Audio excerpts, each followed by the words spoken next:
Question है from the top of a 7 metre high building the angle of elevation of the top of a cable tower is 60 degree.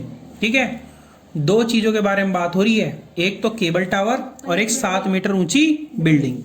तो भाई ये तो होगी मेरी 7 metre tall building. ठीक, ये तो हो गई मेरी 7 मीटर टॉल बिल्डिंग और एक मेरा बात हो गई केबल टावर की। ये बात मेरी होगी केबल टावर की। ठीक है, हाँ। अब कारण क्या है, वो बोल रहा है कि एंगल ऑफ एलिवेशन किसके टॉप से बन रहा है, इस 7 मीटर टॉल बिल्डिंग के टॉप से बन रहा है। तो हमेशा याद रखना, एंगल ऑफ एलिवेशन बनता है ऊपर की तरफ और एंगल ऑफ डिप्रेशन बनता नीचे की तरफ। तो इसीलिए अगर एंगल ऑफ एलिवेशन बिल्डिंग का टॉप बना रहा है तो इसका मतलब बिल्डिंग छोटी और आपका केबल टावर क्या है, बड़ा है। ये तरीका है पहचानने का कि कौन सा छोटा लेना और कौन सा बड़ा लेना है। उसके बाद नेक्स्ट बढ़ो आगे। नेक्स्ट चीज वो बोल रहा है, ये कितने, उसने बोल दी ये 60 डिग्री और फिर यहाँ से कट मारेंगे तो ये 60 डिग्री। ठीक, फिर उसके बाद नेक्स्ट वो बोल रहा है कि केबल टावर, रुक जाओ, the angle of elevation of the top of a cable tower is 60 degree and the angle of depression, अब यहीं से ही एंगल ऑफ डिप्रेशन नीचे की तरफ को बनेगा। ठीक है, वो कितना दे दिया उसने, 45 डिग्री। वो उसने दे दिया है, ये दे दिया 45 डिग्री। तो एक ही पॉइंट से, यानी कि बिल्डिंग के टॉप से केबल टावर के टॉप का 60 डिग्री और केबल टावर के जो फुट है उसका 45 डिग्री दे दिया। हमें क्या निकालना है, हमें हाइट निकालनी टावर की, हमें ये हाइट h निकालनी टावर की। दे देंगे। ठीक है ना। अब भाई मुझे बताओ, इतनी 7 मीटर तो ये इतनी भी 7 मीटर ही होगी, तो ये h-7 हो गई, h-7 मीटर बची हुई। ठीक, लगाओ, वही तरीके हैं हमारे, तो हम तो इसके अलावा और कुछ करते नहीं। चलो तो tan 45 क्या लगेगा, tan 45 इन अब इनके नाम दे दो पहले।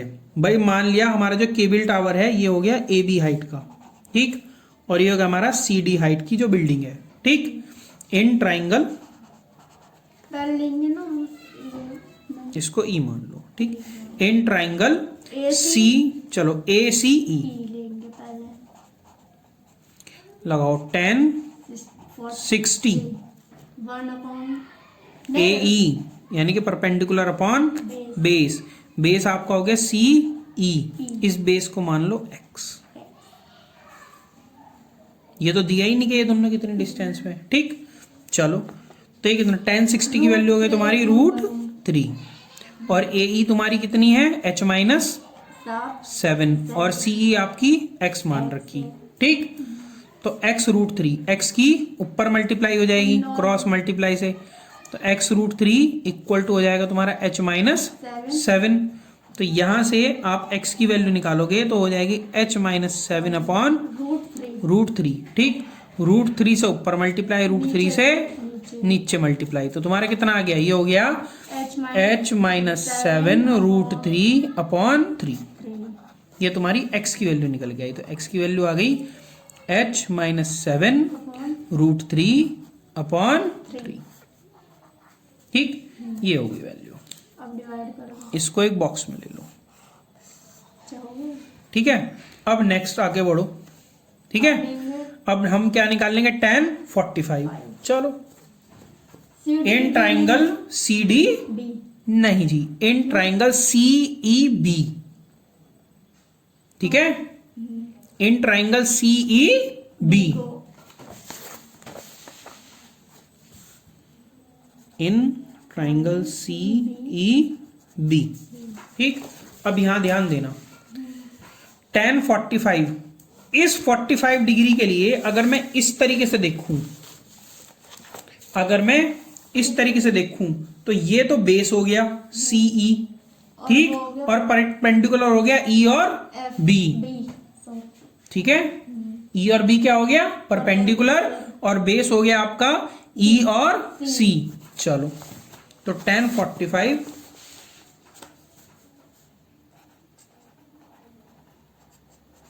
इक्वल टू 3 होगी, नहीं 1 होगा। ये हो गया तुम्हारा कितना, ये हो गया आपका क्या, ई बी अपॉन सी ई, ई बी अपॉन सी ई। ठीक, अब चलो tan 45 की वैल्यू कितनी, 1 होगी। ई बी तुम्हारा कितना है 7 मीटर 7 अपॉन एक्स।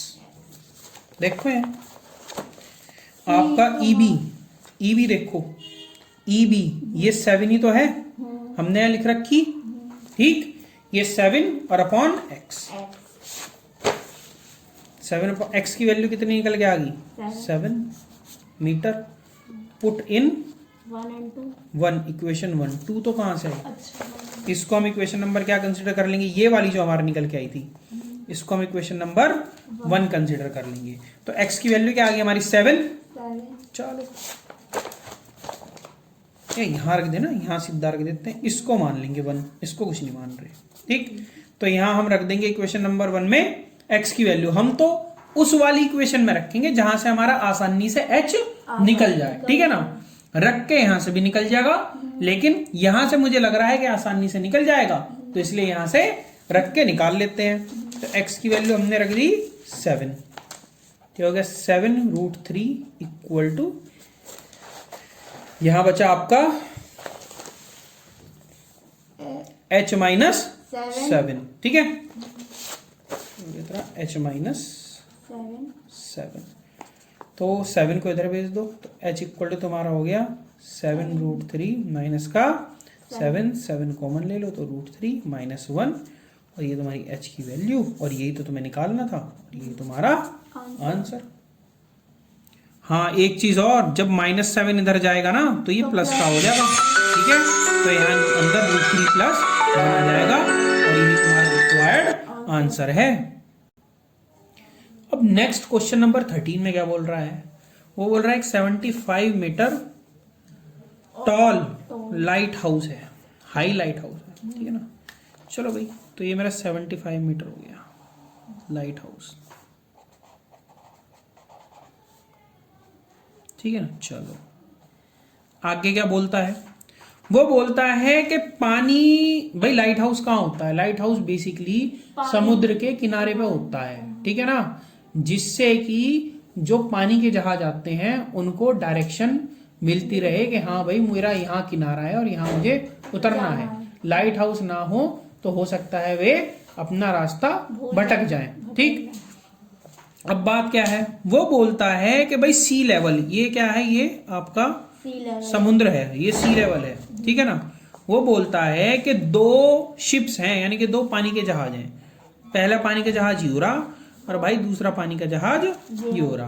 ठीक है, अब जब लाइट हाउस के टॉप से, ये है लाइट हाउस का टॉप, इस लाइट हाउस के टॉप से दोनों शिप्स के जो एंगल ऑफ डिप्रेशन, अब मैंने बताया था एंगल ऑफ डिप्रेशन हमेशा नीचे की तरफ को बनते हैं, तो भाई नीचे की तरफ को लो हमने बना दी, ये बन गया एंगल ऑफ डिप्रेशन, ये बन गया। दूसरा वाला हमने, एक तो तेरा कितना है 30 डिग्री और एक है तेरा 45 डिग्री।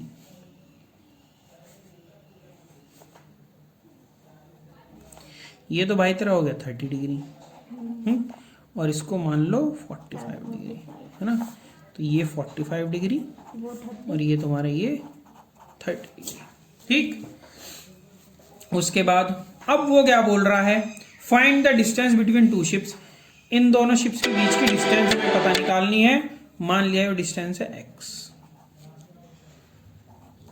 ठीक, अगर ये डिस्टेंस हमारी x है, ठीक है, तो वो भी इस वाली डिस्टेंस को हम मान लेंगे y माइनस एक्स, नहीं, इतने को y मान लेंगे। अच्छा, ठीक है, तो ये पूरी हो जाएगी x प्लस वाई। वो डिपेंड करता है, अगर मैं पूरी को y मानता तब ये वाली होती y माइनस एक्स। ठीक, तो वो तुम्हारे मानने के ऊपर डिपेंड करता है, तुम मान किस तरीके से रहे हो। ठीक है, रटना बिल्कुल नहीं है, वो तुम जिस तरीके से मानोगे उसी तरीके से तुम्हें आगे करना पड़ेगा। अब इनके नाम देने शुरू कर दो, ये हो गया A, ये हो गया B, ये हो गया C, ये हो गया D।